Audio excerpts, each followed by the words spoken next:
Okey, Assalamualaikum warahmatullahi wabarakatuh dan selamat petang. Alhamdulillah tengok. Wow. Pokok durian ni dia punya narik lah. Okey, sebab apa dia memang pokok dah lama dah tapi dahan dia mengaluk ke bawah. Dan tengok buah dia. Wow. Rezeki ni cantik tengok. Wow, narik lah. Okey, durian ni dia kampung lah. Kita berada di kampung Jugra ni, arwah atuk belah rumah lah ni. Nanti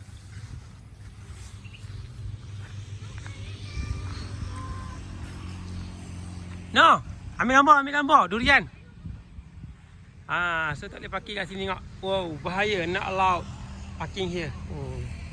Kata Abad kata ada orang melancong mai ambil gambar.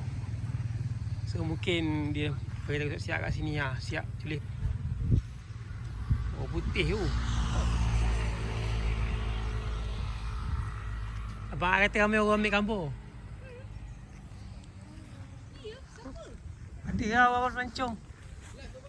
Ha? Tak lah, rekod je. Ni. Dik. Dik. Mai video. Oh rendah tu. Okay, so yang ni jarang-jarang kita dapat ni sebab dia buah kampung. So dahan dia ke bawah.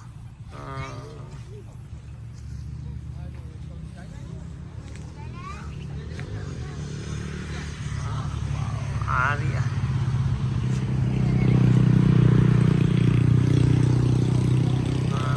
Wow, kemeriahan di kampung Jugra. Alhamdulillah dalam 2-3 bulan, hujung bulan 6 berbuah. Ni dah berkah. Satu, rosak ni dik. Rosak. Ambil. Jangan. Dik. Tak racun. Jangan sentuh ya. Sebab apa? Jangan sentuh, nanti dia merajuk. Jangan sentuh dia, nanti merajuk. Sentuh boleh? Sentuh.